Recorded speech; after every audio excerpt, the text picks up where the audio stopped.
जो कहानी आज मैं एक्सप्लेन करने जा रही हूँ उसका नाम है कौंटी। कहानी शुरू होती है और समय चल रहा होता है 1930 का, जहाँ नॉर्वे के एक गांव जहाँ हम कुछ बच्चों को खेलते हुए देखते हैं।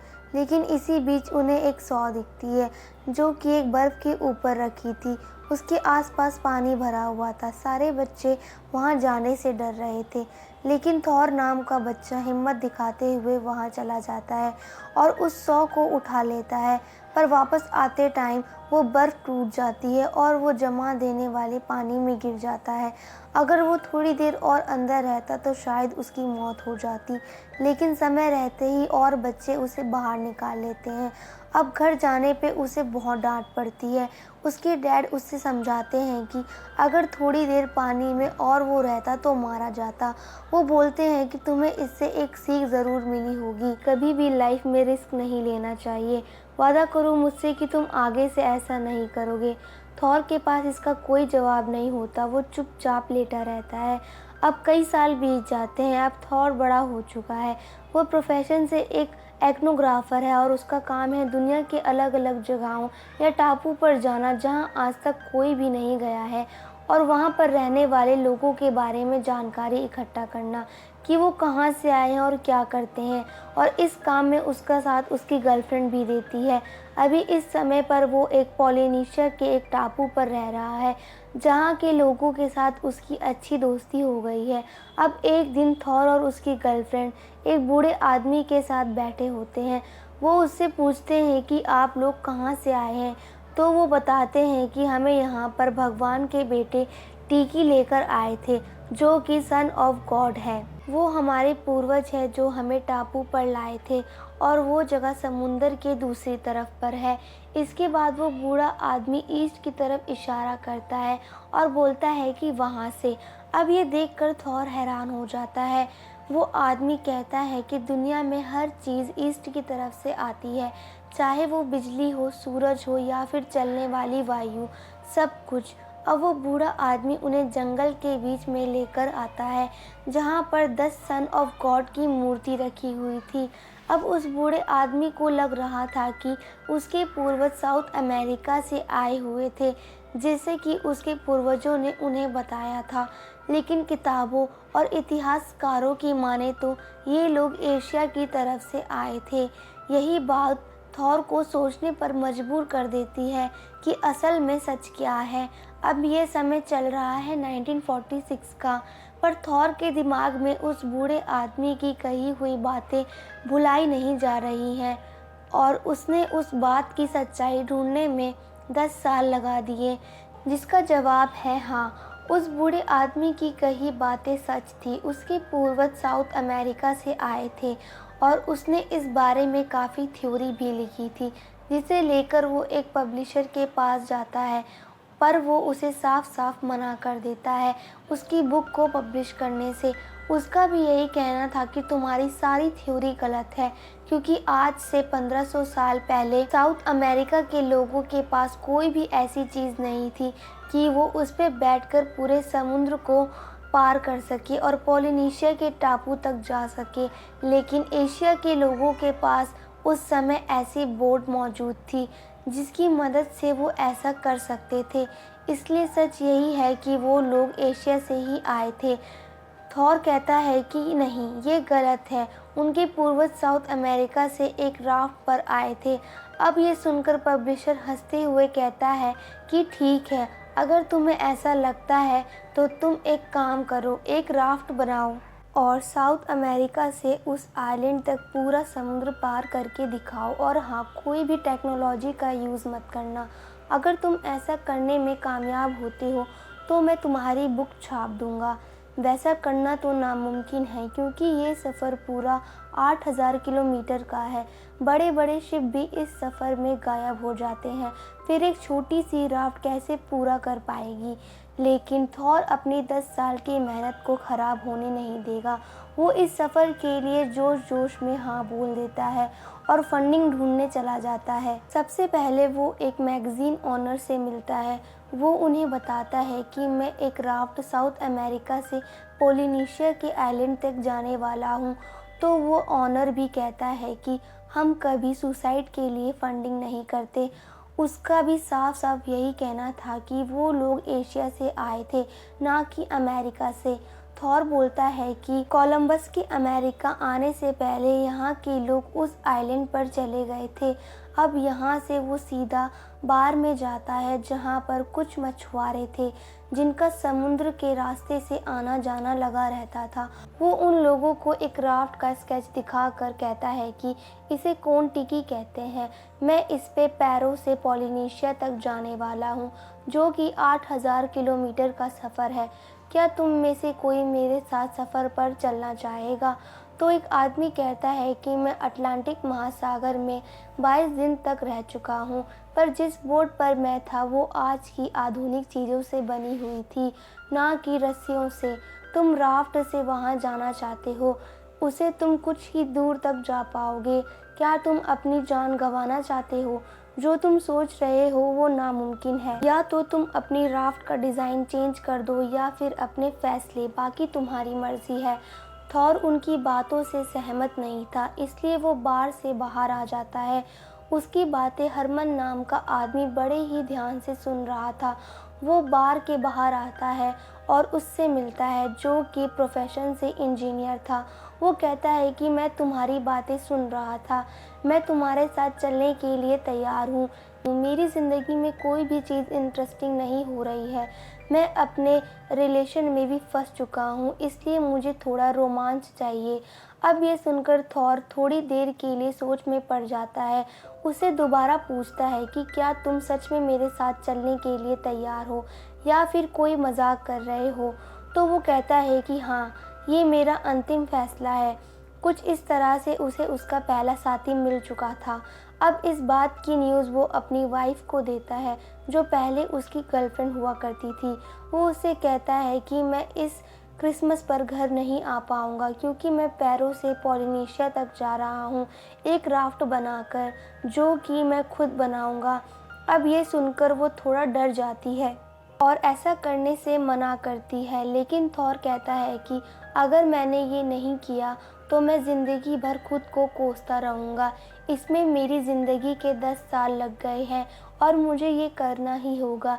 ये सुनने के बाद उसकी वाइफ कहती है कि तुम्हें तो तैरना भी नहीं आता, पर वो कुछ जवाब नहीं देता और फ़ोन रख देता है। अब थॉर हरमन के साथ पेरू पहुँचता है, जहाँ पर पहले से 10 लोग मौजूद थे जो कि इनके साथ जाने वाले थे। अब वो सभी को एक स्ट्रक्चर दिखाता है जो आज से 1500 साल पहले राफ्ट का था। उन्हें इसी तरह की राफ्ट को बनाना है, बिना किसी टेक्नोलॉजी का इस्तेमाल किए। अब यहाँ थॉर को आखिरी काम करना था, जो कि थी फंडिंग। वो इसी को लेकर एक अमीर आदमी के पास जाता है, जो कि पेरू में ही रहता था।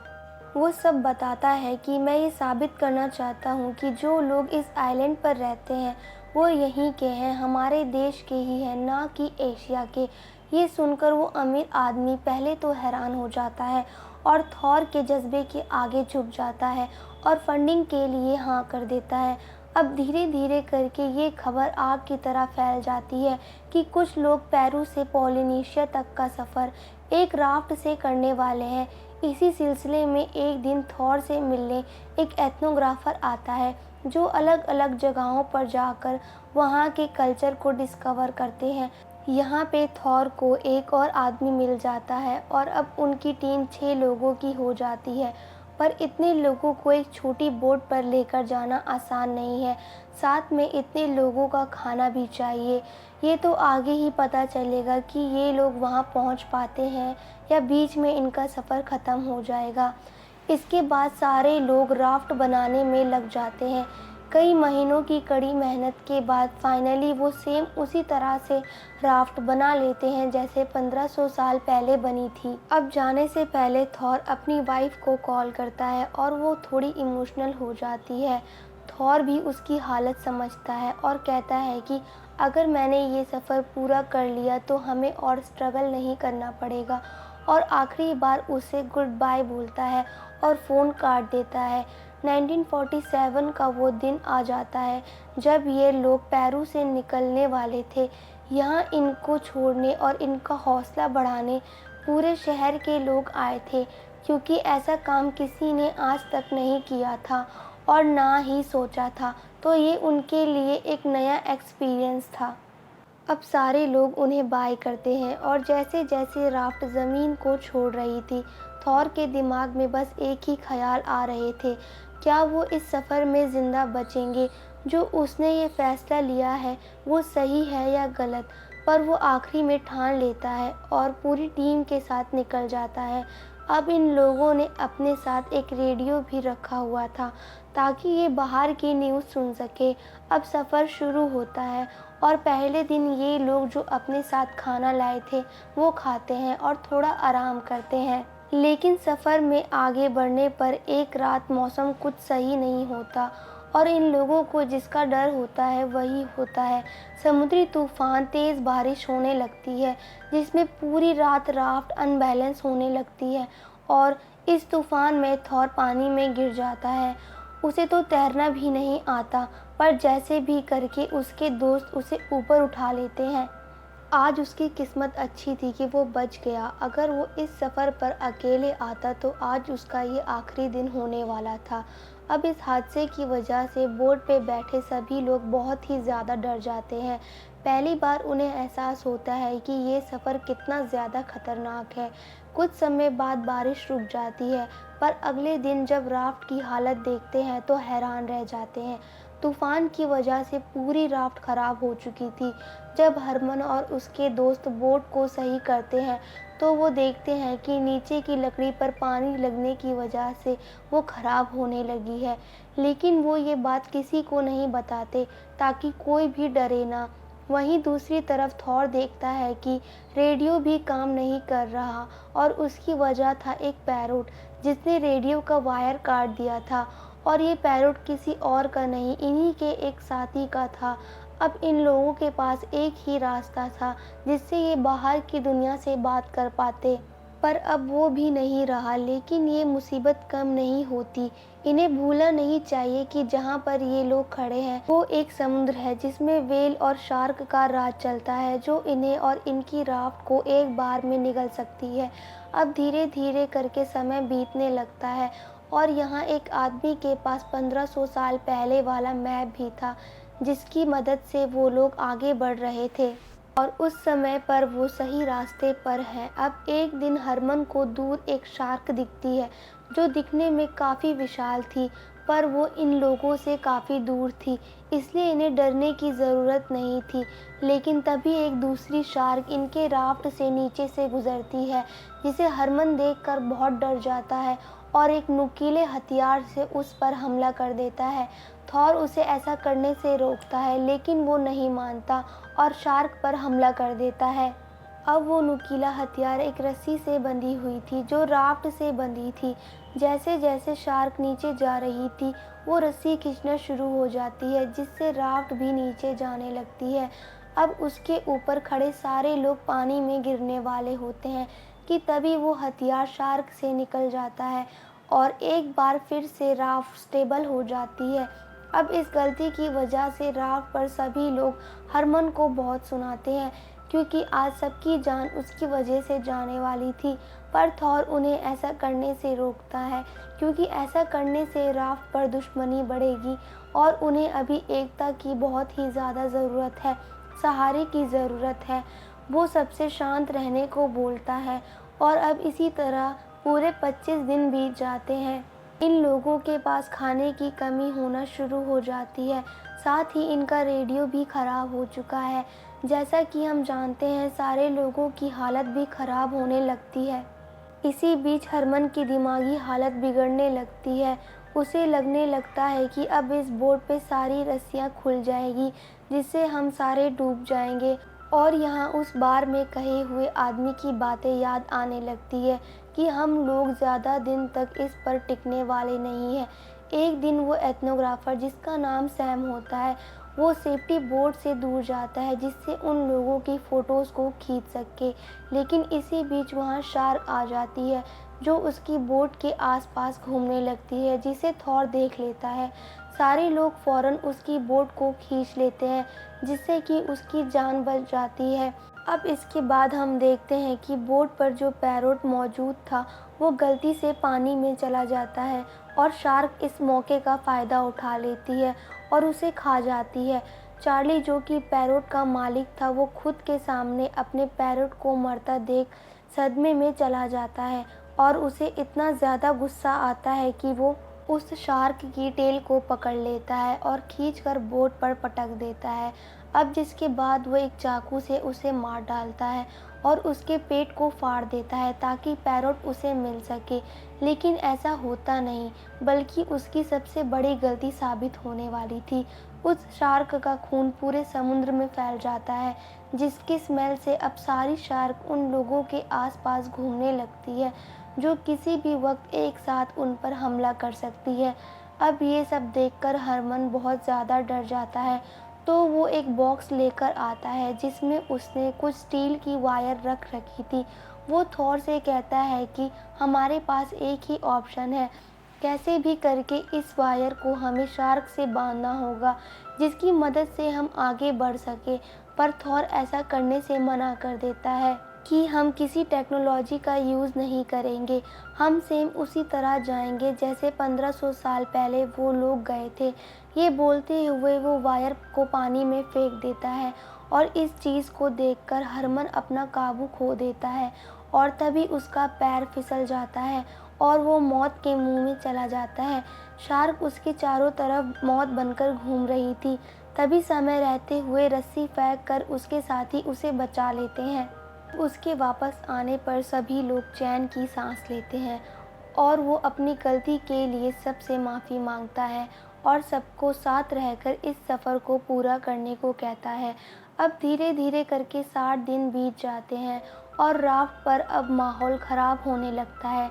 सभी की मेंटली और फिज़िकली हालत बहुत बुरी हो चुकी थी और सबसे बड़ी मुश्किल थी, इन्हें पता ही नहीं था कि ये किस रास्ते पर जा रहे हैं। ये रास्ता भटक चुके थे। जो आदमी इन्हें रास्ता बता रहा था उसे खुद नहीं पता कि हम कहाँ जा रहे हैं। लेकिन 2 दिन बाद उसे मैप में कुछ रास्ते दिखते हैं जिस पर वो गौर करता है। साथ में दूरबीन से देखता है तो उसे कुछ दिखता है और वो थॉर से कहता है कि हम सही रास्ते पर हैं, हम पॉलिनेशिया के करीब हैं। और ये बात सुनते ही पूरे शिप में खुशी की लहर दौड़ उठती है। पूरे 60 दिन बाद इस बोट पर थोड़ी खुशी आई थी जिसे सारे लोग साथ में एंजॉय करते हैं, लेकिन अभी भी इनकी मंजिल दूर थी। इसके बाद थॉर रेडियो की मदद से दूर पैरों में एक सिग्नल करता है। इनका रेडियो अब सही हो चुका था। वो सभी को बताता है कि हम जिंदा हैं और मंजिल के बहुत ही करीब हैं। अब ये खबर आग की तरह फैल जाती है और थॉर उसके साथियों की हर जगह तस्वीर लगना शुरू हो जाती है। गवर्नमेंट की तरफ से उनकी फैमिली को पैसे मिलते हैं, न्यूज़पेपर में उनकी खबर छपने लगती है। उधर धीरे धीरे लोग पॉलिनेशिया के करीब आते जा रहे थे। अब एक रात सभी दोस्त एक साथ लेटे होते हैं तो थॉर कहता है कि हम उसी स्टार को फॉलो करके यहाँ पहुँचे हैं जिसे 1500 साल पहले फॉलो किया गया था। तो अब आप सोच सकते हैं कि उसे कैसा फील हो रहा होगा। वो उसी समय पर पहुंच चुका है। ऐसा लग रहा है कि हम पूरी दुनिया में अकेले हैं। शायद नेचर ने हमें एक्सेप्ट कर लिया है। और आज का दिन है 8 अगस्त 1947। सुबह होते ही चार्ली को एक बर्ड दिखती है जिसे देखकर सारे लोग बहुत खुश होते हैं, क्योंकि ये पंछी एक संदेश दे रहा है कि आसपास कहीं ना कहीं ज़मीन है। अब 101 दिन बाद एक दिन इन्हें दूर एक आइलैंड दिखता है जो पॉलिनेशिया का आइलैंड था और ये वही आइलैंड होता है जहाँ पर इनका सफ़र ख़त्म होने वाला था। पर वहाँ जाना इतना भी आसान नहीं है। इनका सामना आखिरी सबसे बड़ी मुश्किल से होता है, एक बहुत बड़े तूफ़ान से, या फिर ये कहें कि लहर से। अब ये लोग कैलकुलेशन लगाते हैं। हरमन बताता है कि समुद्र में हर 13 लहर में से 12 लहर ऊंची होती है, इसलिए उन्हें अपनी इस राफ्ट को लंगर की मदद से पानी में रोक के रखना होगा ताकि जैसे ही 13वीं लहर आए वो इस लंगर को ऊपर खींच ले, जिससे हम तेज़ी से लहर की मदद से किनारे तक पहुंच पाएंगे। अब वो लंगर को पानी में डाल देते हैं, लेकिन 10वीं लहर में उनकी रस्सी टूट जाती है। अब उनके पास कोई और ऑप्शन नहीं है, सिवाय गॉड को याद करने के। गॉड भी बहादुरों का साथ देते हैं। वो लोग लहरों को चीर कर आगे निकल जाते हैं, लेकिन इसी बीच थॉर पानी में गिर जाता है और उसे वही आवाज़ें सुनाई देती है जब वो बचपन में आरी लेने गया था। पर उसे डरने की ज़रूरत नहीं है, क्योंकि अब उसके नीचे ज़मीन थी। जी हाँ दोस्तों, ये लोग पूरे 120 दिन के समुद्र को पार करके पॉलिनेशिया तक पहुंच चुके थे। थॉर उस आइलैंड की ज़मीन को देखकर रोने लगता है और उसने जो सोचा था वो करके दिखा दिया। उसके दोस्त उसकी तरफ देखकर मुस्कुराते हैं और थॉर भी उन्हें कहता है कि हमने करके दिखा दिया। अब इसके बाद वो लोग वहीं एक कैंप लगाते हैं और अमेरिका मैसेज सेंड करते हैं कि हमने करके दिखा दिया। अब बीबीसी न्यूज़ पूरी दुनिया में ये खबर सुनाती है कि एक आदमी जिसने 8000 मील का सफ़र एक राफ्ट से तय किया है। कहानी के आखिर में हमें इन 6 लोगों की ओरिजिनल फ़ोटो दिखाई जाती है। साथ में ये भी बताया जाता है कि इस सफ़र के बाद ये साबित हो जाता है कि पॉलिनेशिया के लोग एशिया से नहीं, साउथ अमेरिका से आए थे। थॉर इस खोज के बाद भी नहीं रुकता। उसने अपनी पूरी ज़िंदगी साइंस और टेक्नोलॉजी को दे दी, पर 87 साल की उम्र में उसकी मौत हो गई, जिसके साथ ये कहानी यहीं ख़त्म हो जाती है। तो आपको ये मोटिवेशनल कहानी कैसी लगी, मुझे कमेंट करके ज़रूर बताइए और ऐसी ही मोटिवेशनल कहानियाँ देखने के लिए चैनल को सब्सक्राइब करें। Thanks for watching.